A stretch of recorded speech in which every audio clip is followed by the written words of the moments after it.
I love EVA Air. Their hard product is fantastic, but it's their soft product that keeps me coming back. I mean, their cabin crew consistently provides the best service I've ever experienced year after year after year, but their branding is absolute hot trash. I mean, look at that logo. To me, it looks like it belongs to an 80s impersonal and cold multinational telecommunications corp called like WorldCom or something. And again, EVA is so personal, personable, and warm. I mean, check it out. I boarded flight BR35 just after midnight direct from Toronto to Taipei, sailing on their much older Boeing 777-300ER, and dinner for the 16-hour flight was served shortly after reaching cruising altitude.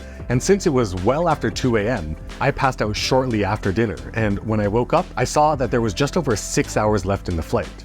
I didn't feel like watching a movie, and as I'm just tidying my stuff, I look up my boarding pass and that logo was just staring back at me asking to be punched. So I broke out my notebook and did what I always do when I am thinking of brand identities. Wrote EVA Air every way I could think of just to get my brain going.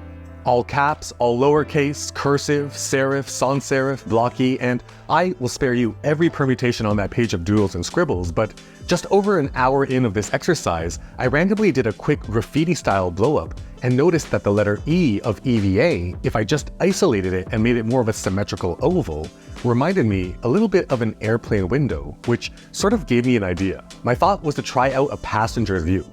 Roughly sketching out an airplane, if you were sitting right about here, you would just see the tips of the static discharge wicks poking out of the back of the airplane wings. Sorry, total aviation nerd moment. Let me find a Google image for you.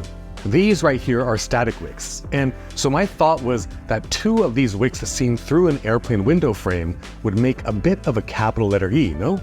Great, I have a plan, and less than 5 hours until descent into Taipei, so time to crack open Adobe Illustrator. But first things first, I took a photo of my airplane window and just airdropped it onto my computer. Dumped it into Illustrator, and I originally wanted to just trace and outline it for some authenticity, but then I realized that I really didn't take the photo perfectly dead on, so I went with half and just mirrored it over. I thought it'd help make things more obvious that this is an airplane window if I included the shade in the up position. So, as with all design best practices, just duplicated and tweaked so I could always go back to a previous version. Just like grade 5 math, show your work so if things go wrong, you can see precisely where, right? Anyways, I was pretty happy with the window frame, so crack on open a new artboard and start working on those static discharge wicks.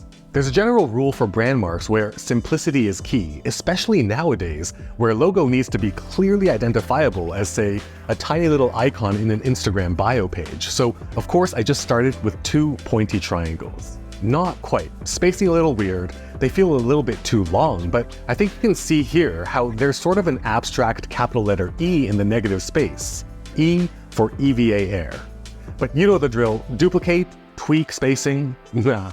Something still felt very off. Definitely still too long, so duplicated again and decided to add angular features for a bit more character.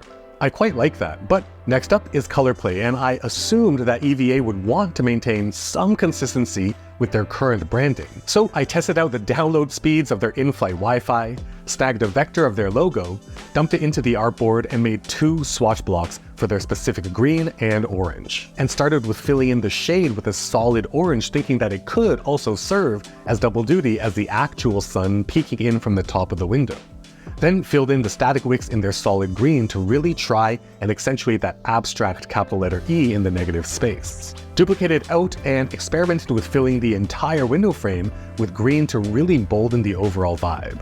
Once again, I duplicated to try and accentuate the letter E with a bright orange, also signifying a beautiful amber golden hour view from the airplane window. At first glance, I quite liked the second permutation because it was punchy without too much confusion. Yet, since I was a little bit creatively stuck and with just about 90 minutes before we'd start our descent into TPE, I decided to pause and just mess with typography.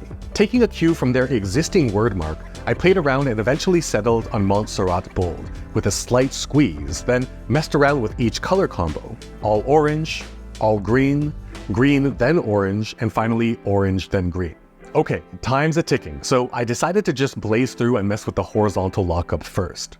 I got both elements into a new artboard, brand mark on the left and word mark on the right, and then I got the idea to pay homage to their current logo.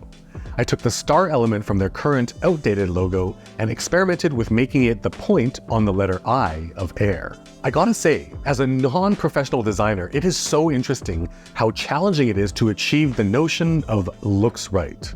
You can see here I am manipulating the height of that letter I with no real rhyme or reason, just tweaking and tweaking until it felt quote-unquote right to me. I got it to a place that I felt comfortable with, but what really helped was swapping it from the brand's green to its orange to really make the star pop and to provide a clear point of customization as opposed to their current word mark just using a logo straight up. Isn't it crazy how we see logos all over the place every single day and we think it was just an easy plop, but the OCD pixel-perfect decisions of these brand identity designers go through to yield a result that makes the rest of the world not even take notice because they just look right is pretty wild to me. I got up to use the washroom and brush my teeth since we were just about 45 minutes from beginning the approach to Taoyuan International Airport. But whenever designing a brand identity, one of the most important things to consider is how and where the public would see it, and so I experimented with a few liveries. Got the standard look, got the Star Alliance livery variant, checked out what it might look like at a check-in counter at the airport, and even experimented with amenity kits. Speaking of which, EVA always does a great job with their amenity kits in both their premium cabins and economy cabins. They recently switched collaborators to Giorgio Armani, and I want to give this one away to one of you. As you can see, aside from all the standard things like dental kit, eye mask, lotions, and the like, there is even a nice coin pouch and keychain too. Beyond that, for a decade, they have collaborated with Taiwanese designer Jason Wu on their complimentary pajamas, which look like this. I am going to tell you how to enter in a few seconds, but first, going back to the rushed in-flight logo redesign exercise, as an added bonus, I feel like an airplane window could lend itself well to marketing as well. For example, if EVA is featuring tourism to my hometown of Toronto to their Taiwanese customer base, they could do something like this, animating this to this. But look, I don't know what I would come up with if I were hired and could have a proper discovery meeting with the decision makers at EVA Air. I don't know what I would come up with if I learned graphic design properly in school, as opposed to learning through YouTube tutorials. I certainly don't know what I'd come up with if I had more than 6.5 hours end to end to go from ideation through to final output. I mean, graphic design is definitely not my forte, so I don't think you should take my thoughts on the topic seriously. But as a very frequent business flyer, efficient packing and planning are things that I feel very qualified to talk about. So if you have got a trip that you're planning, you will definitely want to watch these videos right over here. I'll leave them on screen for a few seconds so you can choose which one to watch next, but while you're deciding, consider liking, subscribing, and hitting that bell so you'll be notified the moment new videos just like this one drop. And of course, to see how to enter that Armani amenity kit giveaway, click the link down in the description below.